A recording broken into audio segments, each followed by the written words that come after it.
graph, that's October 2015. The lost appreciation over 6 years is almost doubling home price in 6 years. Yeah, it is staggering. So here we go. Next year will be hard on the housing market, especially in these big cities. Fear. We better not buy. We better stay out of the real estate market. Except what happened next year? Oh, we had a 16% appreciation year, and then we had an 18% appreciation year. And the most recent appreciation numbers that just came out of Case-Shiller yesterday showed 20.4% appreciation from May of 21 to April. It was the April report from April of 22. So the point we wanted to make is fear and negativity around the real estate market is nothing new. What you're going to hear this year is the same narrative that has been going on for the last 7 years. And had we listened to that narrative, it would have cost the average homeowner $222,000 of appreciation. Now, team, remember, the first $250,000 of your housing gain is tax-free. If you're married, your first $500,000 is tax-free. Check with your CPA, make sure you qualify for that. So $222,000 of tax-free appreciation is like losing $350,000 in income due to this negative narrative. So we just want to point out that the media has got this wrong for years. Our goal today is to give you fair and balanced, objective reviews of what's happening in the housing market. Now, the first thing I want to try to explain is not just what's happening in the housing market in terms of the price increase, but why. I want you to leave here understanding why the market is moving the way it is. And this helped me a ton. This shows the current amount of US money supply. This is the number of dollars in circulation in the entire US economy in trillions. So if we fast forward to 2022, we have about $22.4 trillion in money circulation. But what I find really interesting is to go from roughly zero in 1959 to 5 million in 2001, 5 trillion, that's 12 zeros, team. To go to 5 trillion, that took us roughly 42 years. But to double the money supply from 5 trillion to 2 trillion only took from 2001 to 2012. So it only took 11 years to double the money supply again. And then to get from 10 trillion to 15 trillion only took from 2012 to 2018, 2019. And then from 2019 to double the money supply again, well, that only took us 2 years. So we have a massive expansion of money supply. This is what, when you hear the Federal Reserve doing quantitative easing, they are printing more money into circulation. And if we listen to a quote from my favorite economist, Milton Friedman, Milton says that inflation is always and everywhere a monetary phenomenon in the sense that inflation is and can be produced only by a more rapid increase in the quantity of money supply than in output. Simply said, if you create more dollars than you do products, then the cost of the products will go up and you will have inflation. So why have housing prices gone parabolic? Well, we see these massive appreciation years. Well, they correspond perfectly with the amount of massive monetary printing and the quantitative easing. And so, team, if we take this sentence from Milton Friedman, a more rapid increase in the quantity of money than output, as it relates to housing, that output is housing construction. That's the number of new homes being built. And we had a bit of a perfect storm here. If you go back to 1959, this shows us the number of US housing starts. The blue line shows you each year the number of housing starts, and down the left-hand axis, this is in million. So 1,400 would be 1,400,000, well, add 3 more zeros there and you get to 1,400,000. That's the number of housing starts. So each year, going back to 1959, the average number of new homes was roughly 1.5 million. Sometimes it was more, sometimes it was less, but we averaged about 1.5 million new home starts from roughly 1959 to, let's call this about 2000, let's call it about 2004. And then we built way too many homes leading into the Great Recession. And then when the Great Recession hit, home building absolutely collapsed. We went down to just over 400,000 homes being built.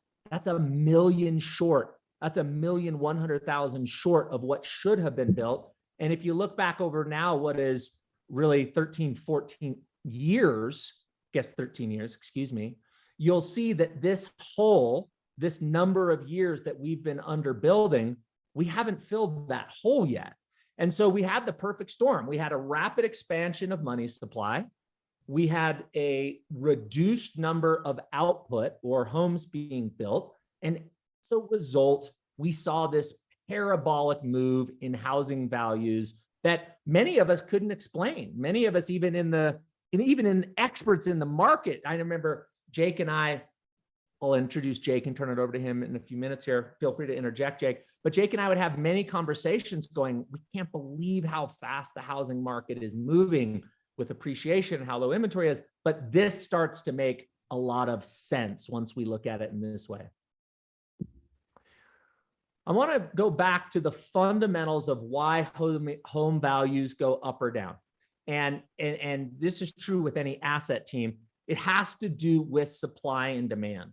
So what I want to try to do over the next few slides is I want to show you supply, and that'll be illustrated by the NAR, or National Association of Realtors, total inventory data. So this is inventory going back to 1992 over the last 30 years. And this green line is kind of the trend line. This is the inventory trend line. So we can kind of see when we're above average or below average. And over here, this is the number of homes listed for sale. Again, at the top of the axis, that'd be 4.5 million homes. At the bottom, we're looking at 500,000 homes. So you understand what those numbers represent. Also, for those that are maybe data geeks and maybe scrutinizing graphs and charts, you'll see different sources we're quoting. And these are the most accurate sources for that type of data. And I've often questioned if local MLSs are really capturing most of the home sales, or if the NAR data is capturing, as this one's displaying, all of the active homes for sale. I was at an NAR convention a couple of years ago, it was right before COVID, but their data capture with active listings, it at the time is 97.2% accurate. So they're getting a very good number of all the homes available in the United States. Yeah, thanks, bud. Appreciate the clarification. And Jake, on your chat, I think your chat might have just gone to just me, but I really liked your comments. So just heads up there. So what's important? Somebody has a question in the chat box there, so check that out if you get a chance. What was the unit again on the y-axis on this total inventory slide? So right now, the number is right around 1 million. We're right here in 2022. If we look at kind of the peak of the inventory surplus before the Great Recession, inventory got up to 4 million. So hopefully that answers the question. This inventory is homes for sale. Yeah, exactly, Jake. Thank you. So what we can see is one of the big factors that led us into the Great Recession was the fact that inventory numbers got massively extended upwards of 4 million.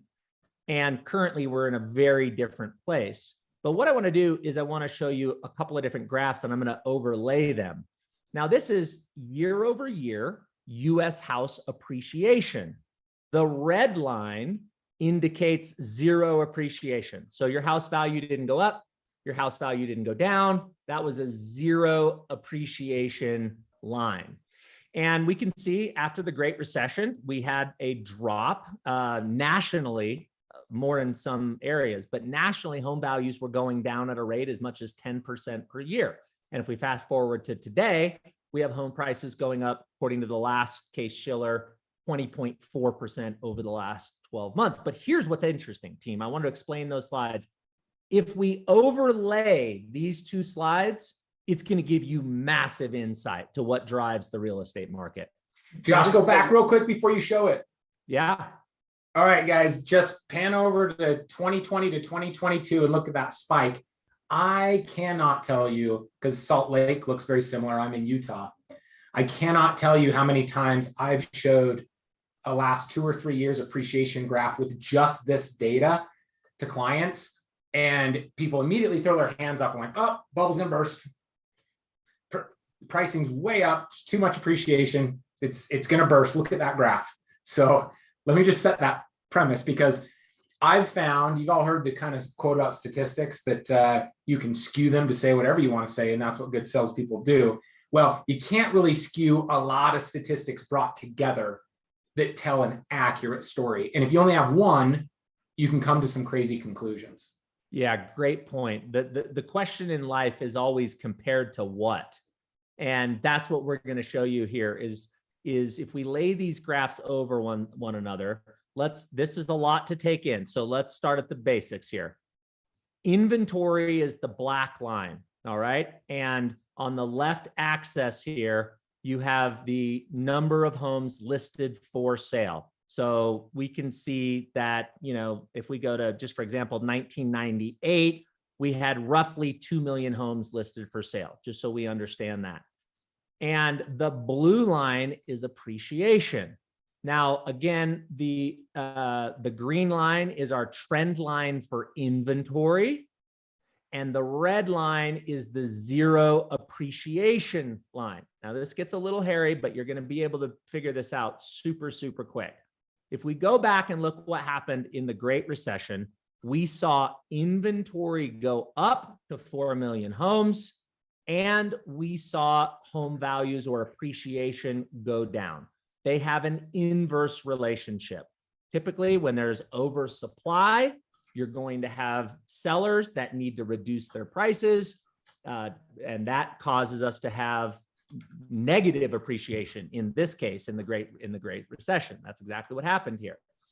But then something very interestingly happened.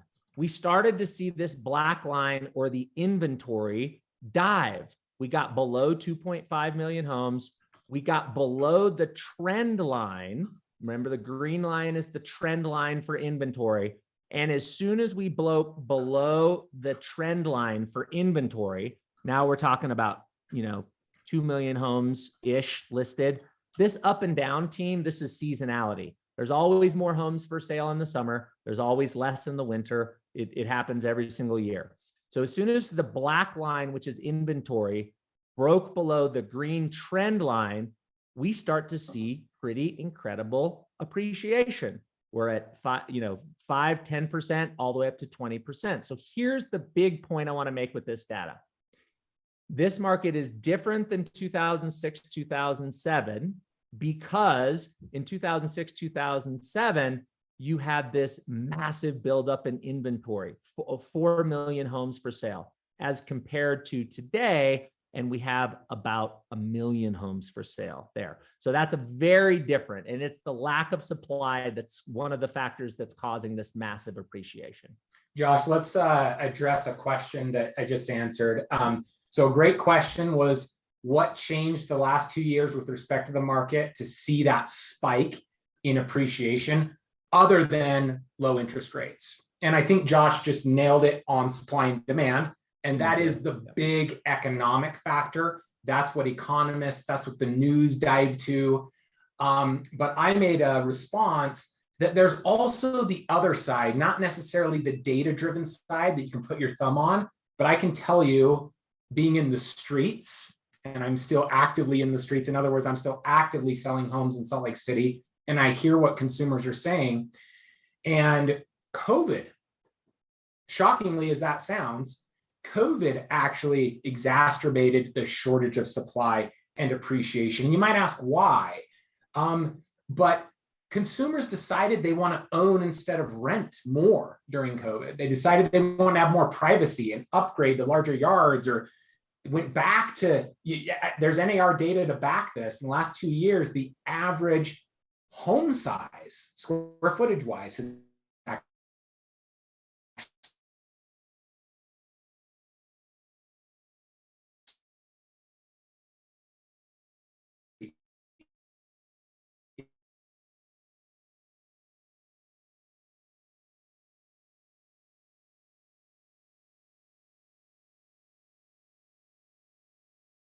increased because people, instead of a tough, but there are markets that during COVID, over a third in Park City, Utah, 38% of incoming buyers during COVID were international buyers. So we're also seeing that in migration. So there are many other factors that add fuel to the fire on top of what we're just showing you here in this graph. I would add inflation to that, Jake. The value of the dollar. I mean, I just paid $8 for organic eggs and $6 for premium gasoline. The value of the dollar because of the inflation, just, the homes are expensive compared to what? Compared to the dollar that's less valuable, right? So we have to ask that question. So team, I just want to go over the most recent numbers. This comes out of the National Association of Realtors and the Case-Shiller Home Price Index. So these are the main numbers, the most recent numbers available. On pace to sell 5.41 million homes in 2022. That's down 3.4% month over month. So the pace of selling homes is slowing slightly. Now you'll hear this in the news. Home sales dive or home sales are, crashing. Well, that's the number of sales they're talking about, not home values, and down 3.4% month over month, down 8.6 year over year. So a little slower than last year, but remember, interest rates have doubled. So this makes pretty darn sense. I'd say that housing stood up pretty well. Here's a little bit of information nationally on inventory. Month over month, as compared to the previous month, which would have been April, inventory is up 12.6%. But keep in mind, inventory always goes up in the summer months, just like it did this year, just like it did this year, just like it did this year. That's the normal seasonality of real estate. There's currently, according to the National Association of Realtors, 2.6 months supply of housing inventory across the nation. That's compared to 10 plus months when the Great Recession occurred. So still very subdued inventory. We're going to get micro and show you the micro inventory numbers here in a minute too. Average number of days on the market in the United States, 16 days. 16 days before your home is sold. And 88% of listings are sold in 30 days. So homes are still, if they're priced right and they're decent value, meaning you're not just crazy overshooting, they're selling very fast. And like I said, Case-Shiller Home Price Index up 20.4% year over year. Two other things that I thought was interesting. 26% of all homes in the month of May sold in cash, 28% selling to first-time home buyers. So that inventory number only tells part of the story, team, because even though the National Association of Realtors tells us there's over over a million homes listed, which is obviously, the lowest number we've seen in going back 30 years. But the reality is 55% of those are under contract. If we look at information from the Federal Reserve economic data, called the Federal Reserve economic data on housing inventory, they show that the number of inventory is only 516,000 active listings, because the National Association of Realtors says all homes listed, whether they have an offer accepted on them or not. Fred boils it down and says, no, we're only going to show inventory as what's actually for sale, because we know most of those homes that have an offer on them are going to close. And team, as of the release of this data in May, we have only an increase of 140,000 active listings in the United States. And this is the lowest inventory ever in the history of our country. So there's still very low inventory. One last comparison to 2007, because people, like you said, Jake, they say, this appreciation's crazy. It feels like 2007. Well, let's look at the differences. There's 14 million more households in the US. In 2007, there was 116.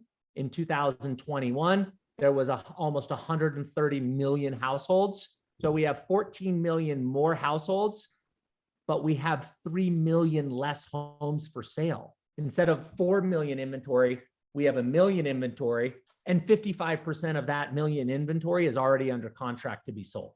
So this is absolutely a very different market. One last slide that'll show you the stark contrast from 2007, 2008. This is equity. This is this black line is the left axis is trillions.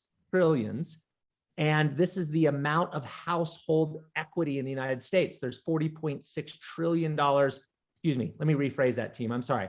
This is total housing value, 40.6 trillion. The gold line is outstanding mortgage debt. That's how much debt are on those properties. And the blue line is the amount of equity. So you'll see if we go to 2007, let's call it, we had about 11 trillion in debt on 25 trillion in value. So the amount of equity that the homeowners across America had was about just under 15 trillion. But if you fast forward that today, and by the way, look how mortgage debt has not gone up. It's almost lateral going all the way back to 2008. So for 13, 14 years, we have Americans not using their homes like an ATM machine. So today you've got 12.8 million in debt, 40 trillion in value. Think of this as if it were one single home. So let's drop 8 zeros. Let's not say it's all the houses in America. Let's drop 8 zeros off a trillion, because a trillion has 12 zeros. And let's just say you owned a home worth $406,000. You have a home, you owe $406,000. It's worth $406,000, and you have a mortgage of $128,000. What are the chances that you're going to have to fire sale a home that has that kind of equity? The country only owes 31.5% in mortgage debt as it relates to the total value in the housing market. So there's so much equity that even if there was a pullback in prices, you have so much equity that you wouldn't see the kind of short sale and foreclosure activity that we did in 2006, 2007. What we're not adding to that too, guys, is obviously stricter lending standards, which we're well aware of that have occurred since the Great Recession. We just didn't have time to dive into that.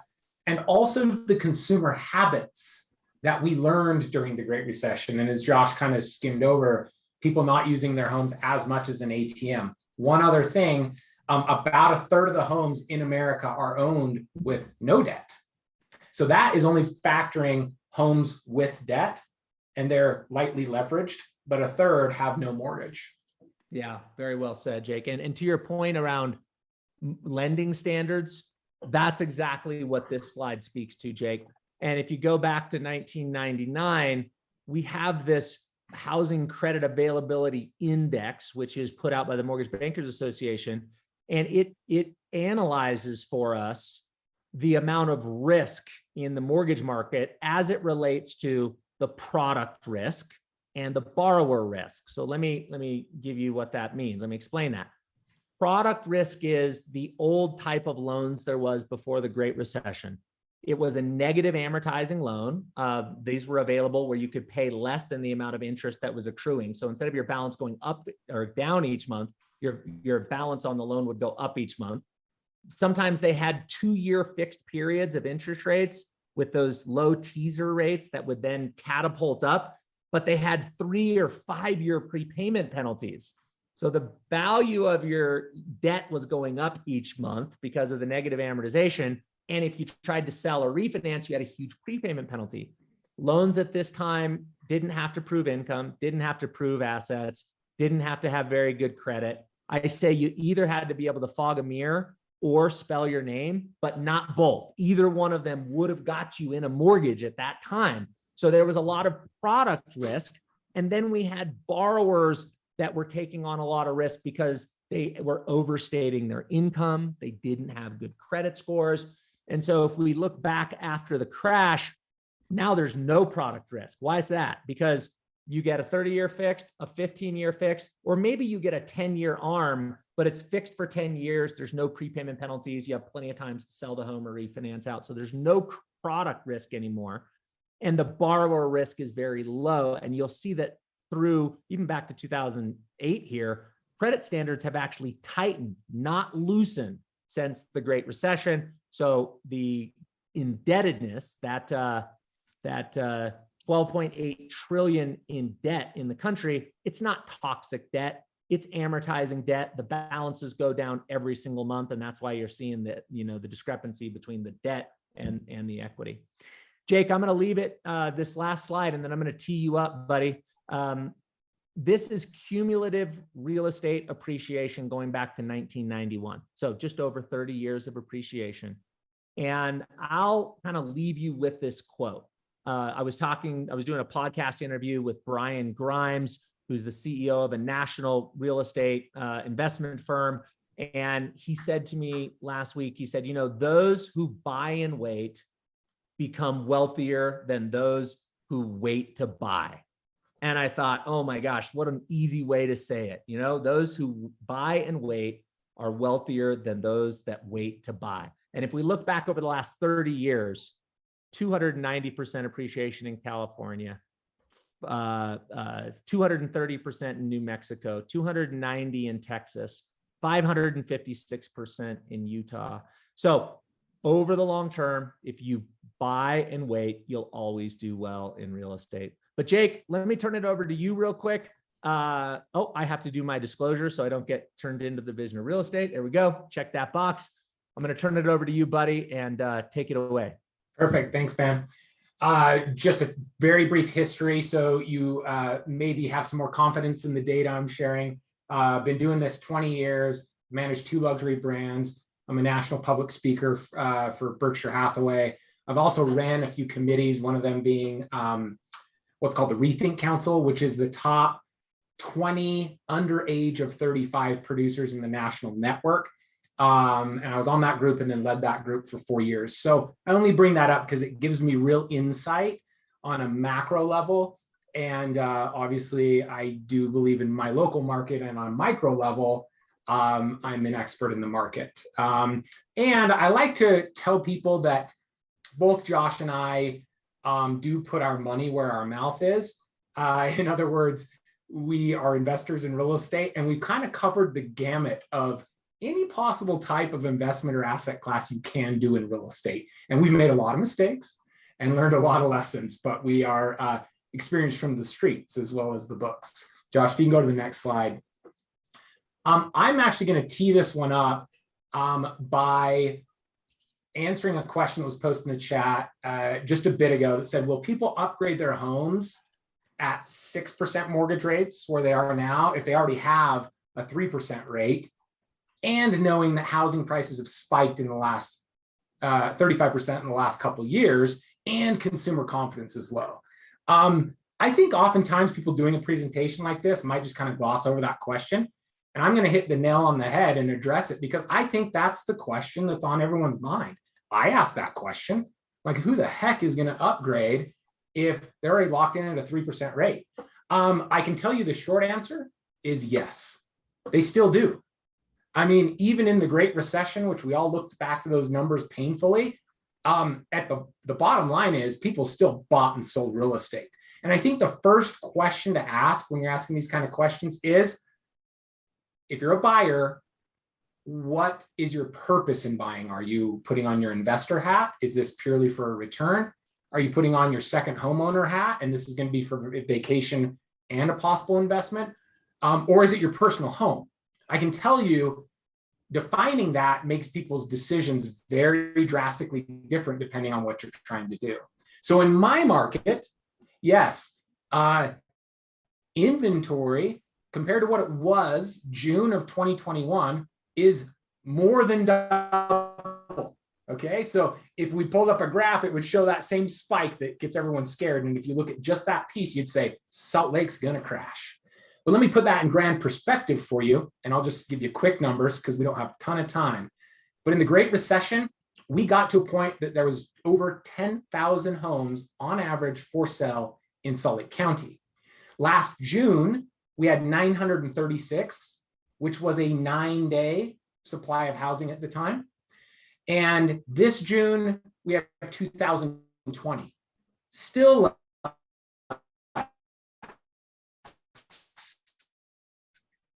than a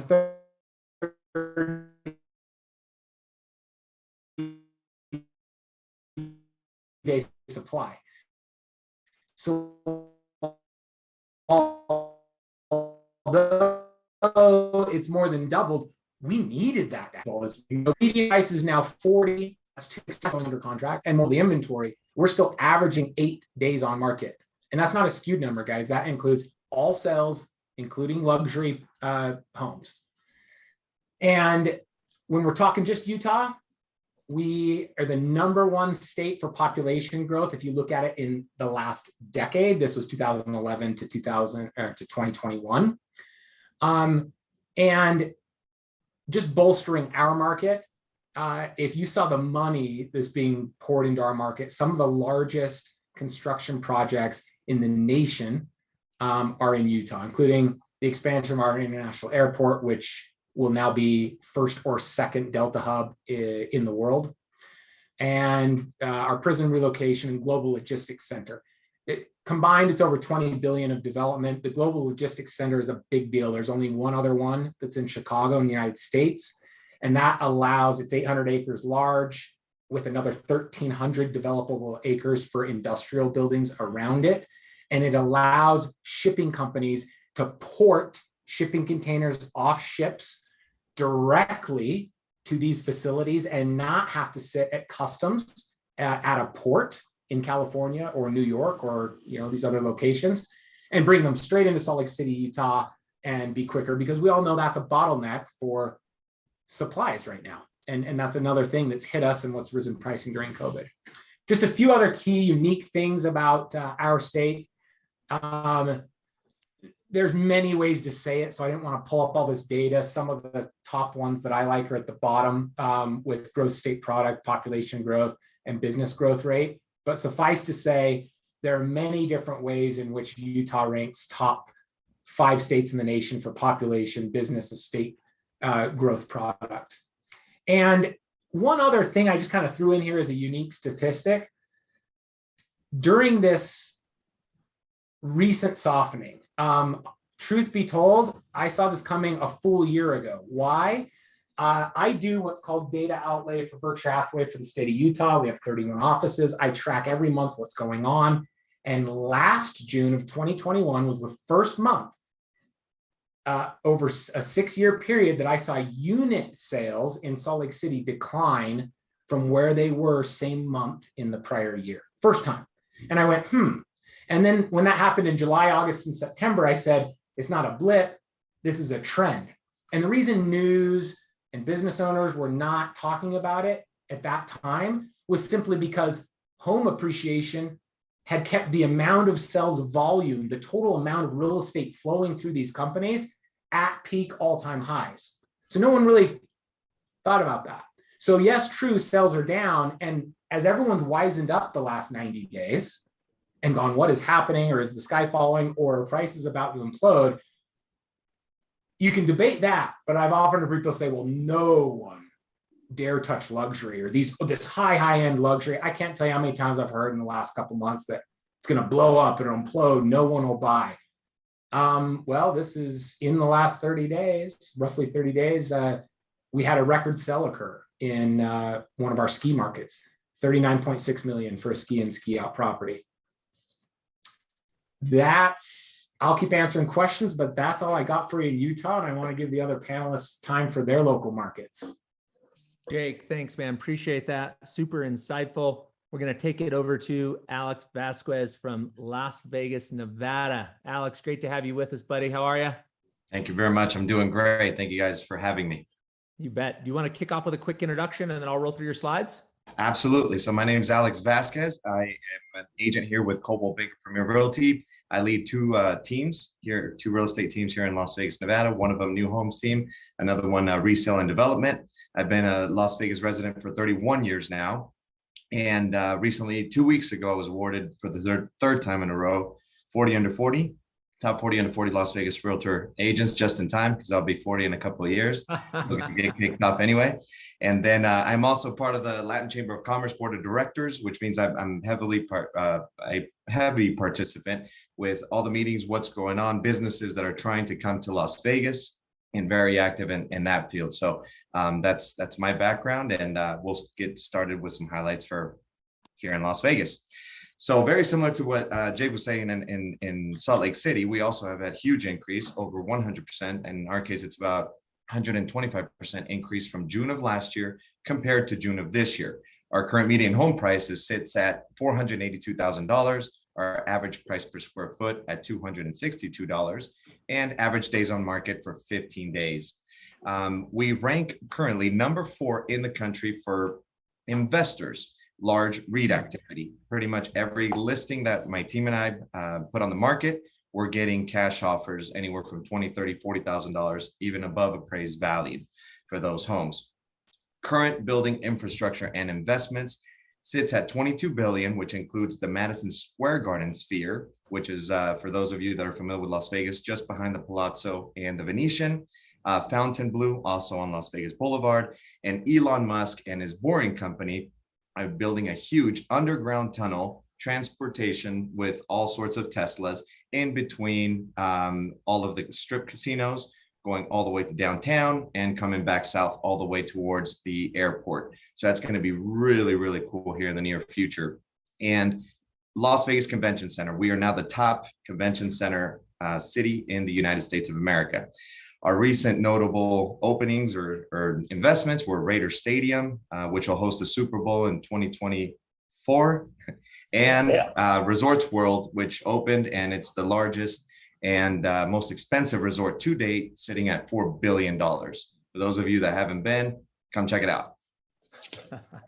Hey, Alex, I got a quick question for you. Why do you think Las Vegas is the largest REIT activity? It's just the amount of people that are coming to Las Vegas for the affordability, and especially hit by the Californians, Josh, has a huge impact on that. So they're seeing the activity, the Californian home prices, right? $500,000, $600,000, $700 for your average price in SoCal. And then you see in Las Vegas, we were at 300, now it's 400, almost pushing 500,000. Very affordable. Our huge percentage of our sales are to California buyers. Got it. So you've got a lot of renters probably that are moving in there, and the REITs are just scooping them up to rent. Correct. A lot of Californians coming in to rent as well.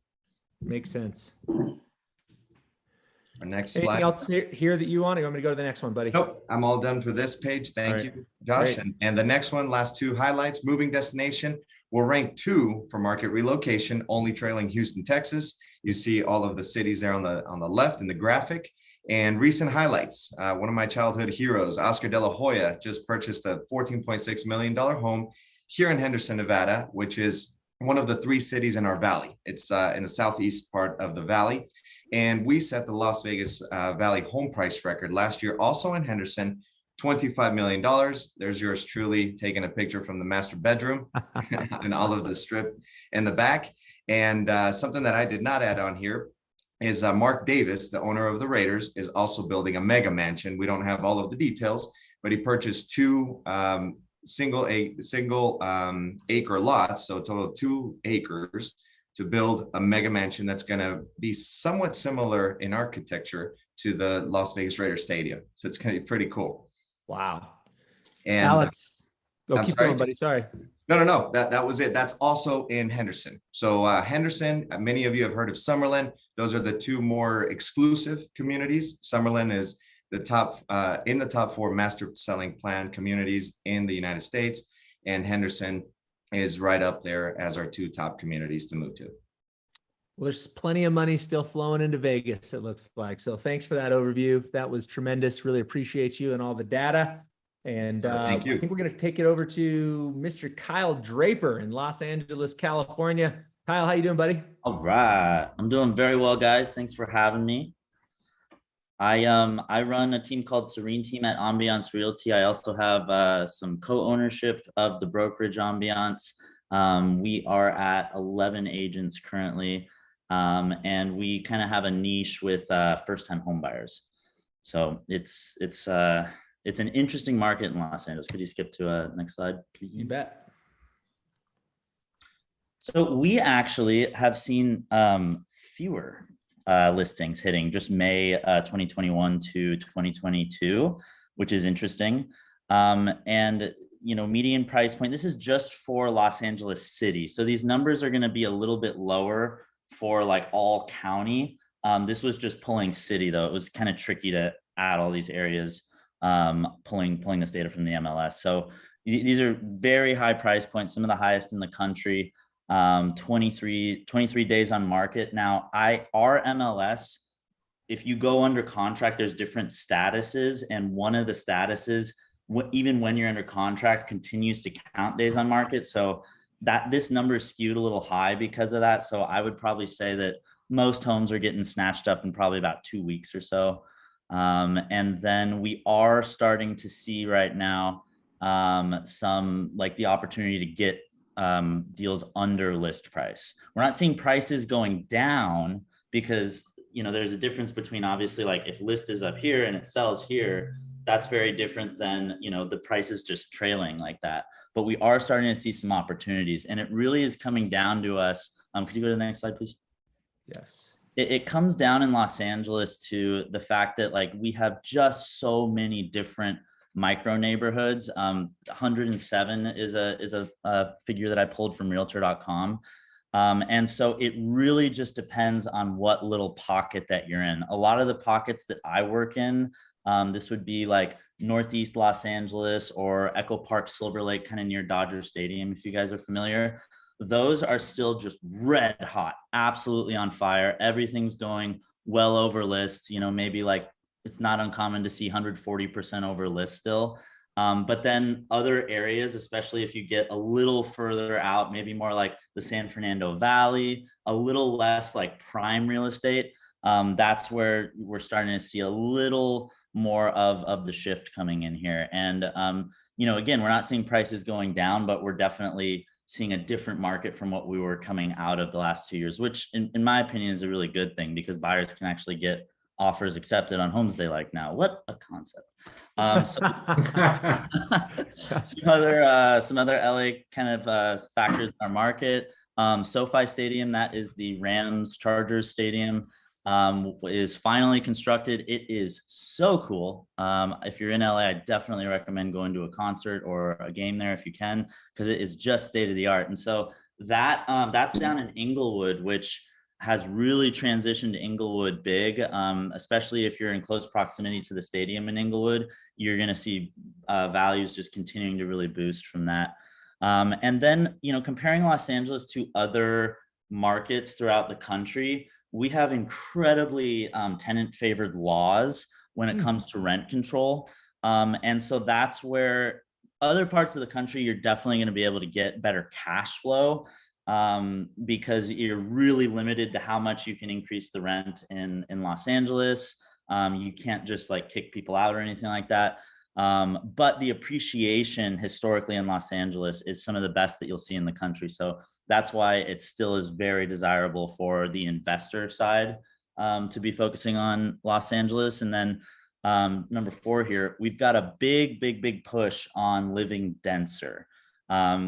Los Angeles is a very sprawled kind of city, but there are just so many of us that there's a lot of legislation. Accessory dwelling units are super popular. Those are the like, you know, garage conversion or granny flats. And then small lot subdivision, like they're making it legal to subdivide your lots, you know, kind of live a little more vertically. Small lot subdivision homes, they're not townhouses. There's actually 6 inches of air gap in between. So you technically do own your house, even though it kind of has a townhouse feel to it. So that's a big kind of just trend in the Los Angeles market. There's Frank Gehry, the world famous architect. His kind of swan song project is the LA River Revitalization Project, which if you guys know what the LA River is, it's a concrete drain, but they're actually going to make it really beautiful. You're going to be able to like kayak down it. And actually some of the markets that I really focused on in Northeast Los Angeles, that's where the epicenter of it's going to be. So we're going to see just big booming over the next probably decade because of that project in those neighborhoods. And then, you know, one final note here for Los Angeles is that, especially with the sprawl that we've historically had, we never had a nucleus until maybe 10 years ago or so, where downtown went from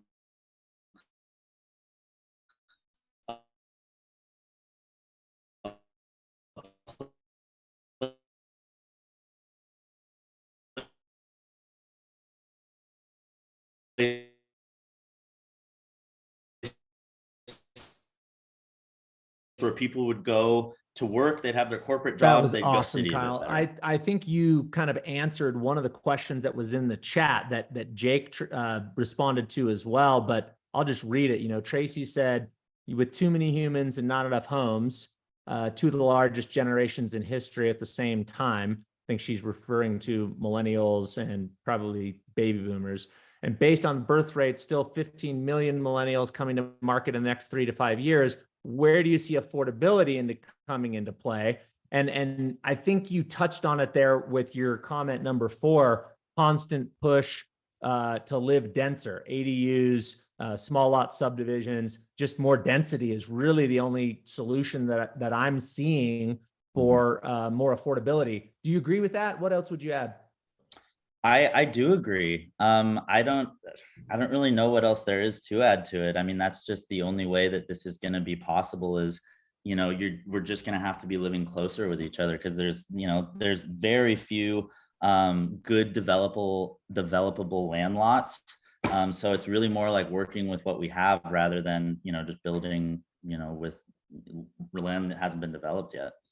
Yeah, and I think a lot of other cities are going to follow that path that Los Angeles is already well ahead of us in, which is changing those laws. I mean, currently there's a lot of restrictions in a lot of cities around ADUs, and there's a lot of restrictions around density. And sooner or later, if they want affordability, they're going to have to loosen some of those laws, which it sounds like LA has been pretty aggressive to do.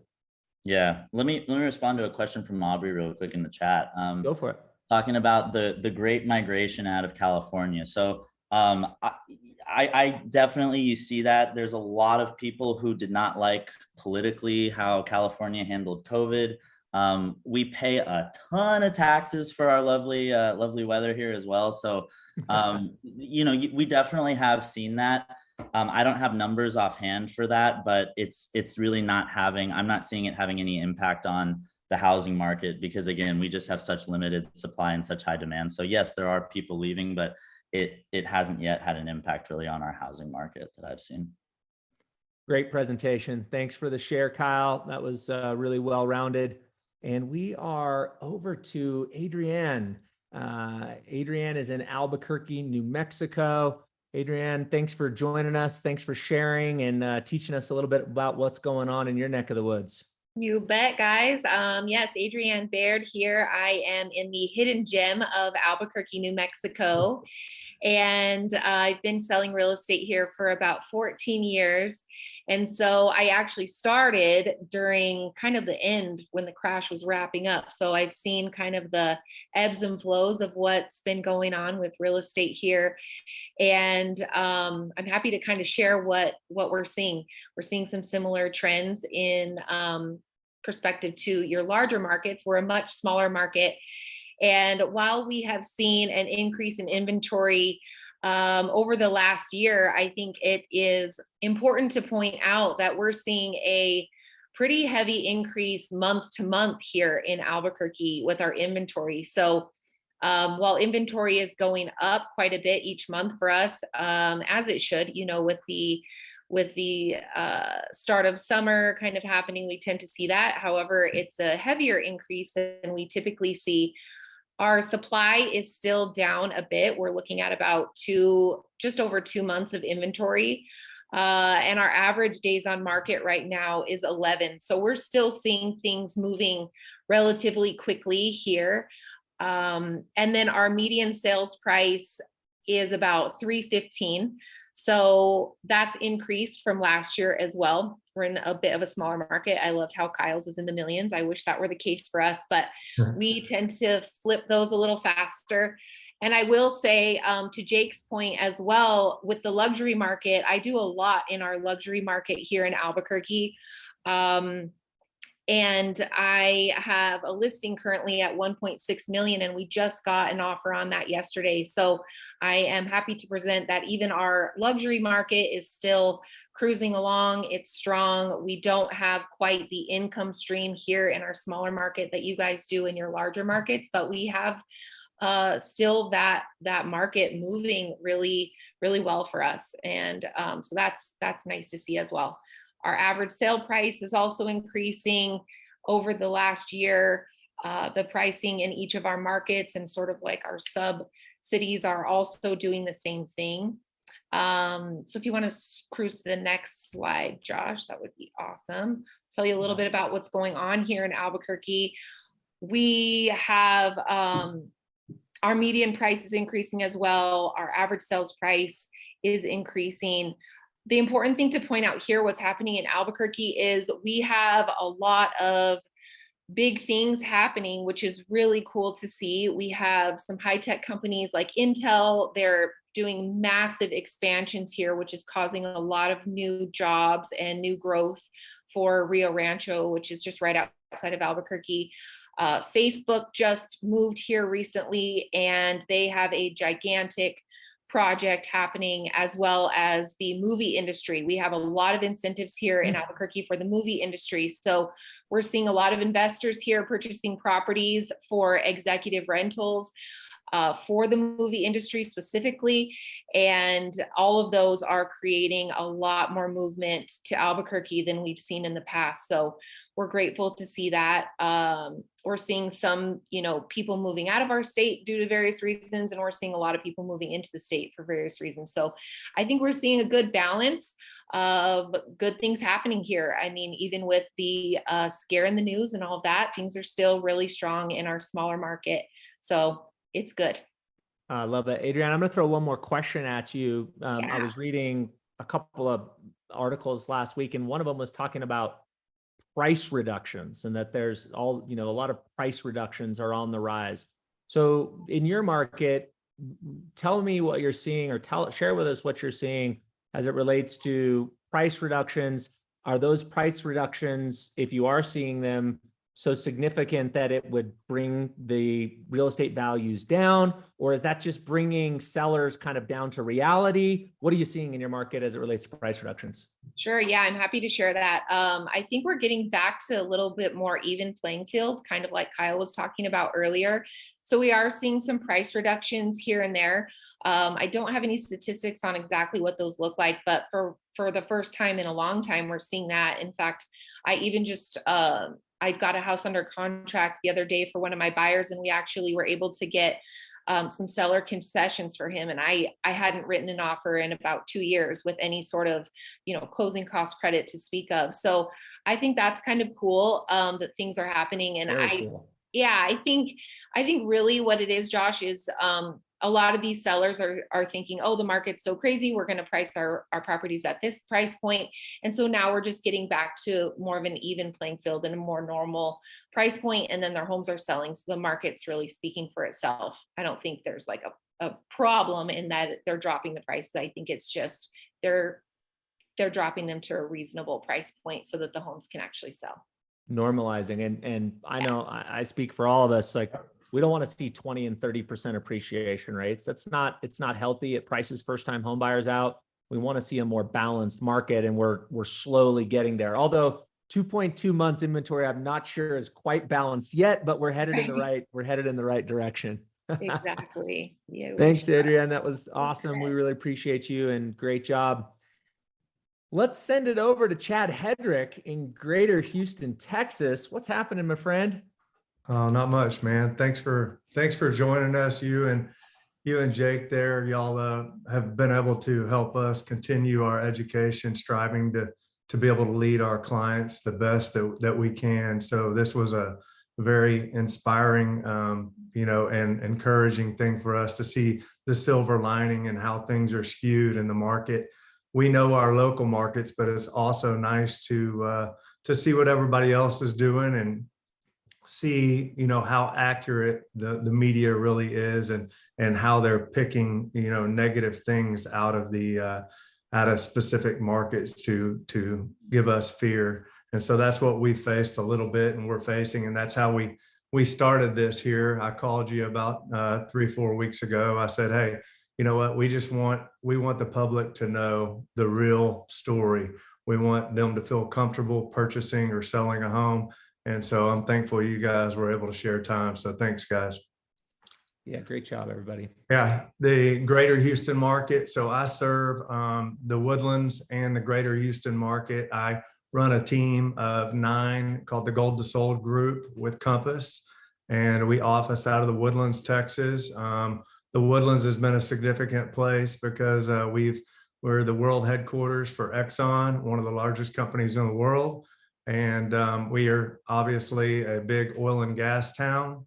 With that, really creates a lot of stability where we don't see the drastic growth, but we do see just consistent growth. And it's considered, one of the most safest places, I would say, to invest in real estate. And as you can see here, with the change of inventory here, from May of 20, I went to May because that was recorded and I could pull out that rather than doing June. We went from 76.43 all the way down. I was in 2020 to 46.57. And now my toolbar here is in the way, excuse me for that. And now we're at 41.84. So it's not much of a difference between 2021 and 2022. And I think what's interesting about this discussion that we're having today is everything is so hyper local. And so when I say that, it's like every community, every city, every market is completely different. I talked to somebody selling condos in San Francisco and her business was absolutely dead. And so it's like, I called her talking about my market and I kind of felt guilty that we had such a healthy market and nobody was buying condos in San Francisco. So yeah, so we've had a reduction in inventory, was 11% from 2021 to 2022 and down 40% pre-pandemic. So we're seeing a median price of 651 and an average price per foot of 204. And as you can see, we have days on the market of 5 days. And I'll skip to number 4. Don't change the slide just yet, but number 4, it's a little out of order here. The average list to sold price is 103%. So that goes to show that we're still very, very, very, very healthy. In fact, some of the listings, for example, I had one 2 weeks ago at 1.5 million. I put the coming soon sign out there. I got a call from somebody and I named the price that I would accept to take it off the market, which was $100,000 above list price, and they wrote the check for it. Wow. Absolutely crazy. So we're ranked number 1 for multifamily development. All these stats here are just showing, the health of the economy and the stability and the overall growth just year after year. And if you'll go to the next slide, I'll follow up on that. So we're the number 1, as Alex said earlier, we're the number 1 ranked market for relocation. Crazy stat, 4,100 people per month are moving here over the last year. So I just imagine a whole bunch of planes coming in and how many planes it would take for 4,100 people to get here. So that was an interesting fact that I didn't know. And then 19 homes were sold in the Houston area or Woodlands area this year so far, from 5 to 20 million, including some new ones here that we see on the bottom. But I think the reason that a lot of people are moving to Houston right now is the opposite of what Kyle said. We have unlimited space and we're able to provide acreage properties. We're able to provide space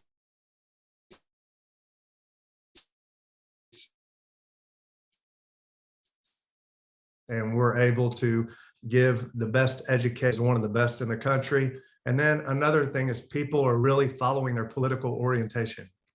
I hear quite often, and we're not gonna talk bad about California. Kyle, I'm just stating my experiences, but a lot of people in California think that their opinions don't count anymore, and probably 50% of my relocation clients are going somewhere where they have similar opinions. And yeah, it's been a great market here. We're not, like I said, it's hyper local, and we haven't really seen a dip much at all. There's a little bit of increase in inventory, But at the end of the day, we feel that all these stats here and all these people coming to Houston are a good comfort blanket for us moving forward. Yeah, it looks like by the looks of these pictures, Chad, that these people are looking for the opposite of high density in these pictures right here. I mean, we're talking when you're here and you've got a $16 million home, we're talking on 4 or 5 acres with a 15,000 foot home gated like that. You know, it's a completely different lifestyle, and we've got miles and miles of property. And it seems like people here in Houston, Josh, you visited at one point or another, but you probably realize how much you drove when you got out here to get from one place to the other. But that's the lifestyle that we have, and people have an appreciation for space, having a big pool in the backyard, and really, you know, kind of the defense to the humidity is a big swimming pool in the backyard. Hey, Josh, can I add one thing that's kind of blowing up in the chat right now? And I'm just going to summarize. I don't have a slide for this. But this is a great question. At the end of it, we go through all this data, and the comments are still kind of like, well, what about this? What about this that I'm reading in the news? What, you know, price is too high, and still, will it crash? We've talked data, so I'm not going to beat a dead horse there. Let's talk real life.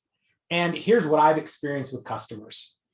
If you are buying a primary residence, there's advice for an upgrader and there's an advice for a first-time home buyer. For an upgrader, okay, your biggest factor is the interest rate on your current debt versus the interest rate on your new debt, okay? If you try to time your value, I'm upgrading to 800, I'm selling for 600. And you're sitting here going, that 800,000 house is going to come down. I'm going to wait for it. Cool. But what are you going to do with your $600,000 house while you wait for the 800,000 house to come down? People never think about that. It's like, unless you're going to sell that sucker and try to time the market perfectly and then go rent, which you're going to lose that money, and then cross your fingers that you can time a decline, it's not going to work out. Trust me, I've watched it for years, decades. The advice for first-time home buyers. That's the more difficult question, if I'm going to be brutally honest with you. And I'll take off my sales hat and just be real. I too sometimes go, gosh, can first-time home buyers afford this? But I think we answered that with Kyle's slide and some comments in the chat. Guys, the only bullet for affordability right now is density and smaller square footage. Yep. There's governments, municipalities, planning commissions, consumer-driven groups that are popping up that are trying to all advocate for affordability. And I'm sorry to be facetious about it, because trust me, I've been in those meetings and I've been on both sides of the fence. But if you're talking affordability for millennials and first-time home buyers and everyone that's going to flood the market, it's even going to make these inventory numbers crazier. If we got into that slide, because Josh and I have that in another presentation, the next decade is more buyers. The only answer right now is density and less square footage to make those prices more affordable. Or you move to Albuquerque, New Mexico, and Adrian can sell you a $340,000 average house. Is that right? Because that's part of this great relocation, right? Is that, hey, I've been renting here because I had to go to an office. Now I don't have to go to an office. Now I can go to Albuquerque and I can buy a house and I can spend $350,000 or $500,000 and buy a nice house. So I think those are the only solutions, Jake. It's more density, it's smaller living space, it's living on top of each other, right next to each other, or you're seeing this relocation into places like New Mexico, Arizona, Montana, Idaho, Utah, those types of more rural locations. Yeah, and you got to factor, just my main point is you got to zoom out and factor all of the costs, all encompassing, not just, geez, this upgrade house is expensive, I'm going to wait for it to come down. It's a bigger equation than that. And lastly, if you're talking investors, that's a whole different set of advice. But my own buddy here, Josh Mettle, said it best, and he's tired of hearing me repeat him because I've done this in many presentations. But as we've been buying commercial buildings the last decade, every time he goes, man, over 100 properties purchased. I still don't think there was ever a time that at the time of purchasing, I thought I was getting a good deal. You always think you're overpaying when you're like making the offer and trying to negotiate the deal. Always. It's only looking back that you go, all right. And here's the true. There's all these sayings about real estate. Like one of them is location, location, location. And I'm like, really? In my ghetto in Salt Lake, there was higher appreciation compared to the nicest area when we came out of the recession. So like, that's not an accurate statement. The question is, what are you looking to do with your real estate? And then we can talk location. But I would say the biggest factor, the biggest lesson in real estate we're addressing in the chat, it's time. Yep. Time heals all wounds. And the underpinning to that is, as an investor, do you have staying power? Everyone's like stoked when they have equity and the market's up. The question is, can you afford to hold and have staying power when it's down? If you can weather that storm, definitively, there's 100% chance that at some point you'll be out of it and make money. And if you look at century-long data, there's no better investment asset class than real estate, period.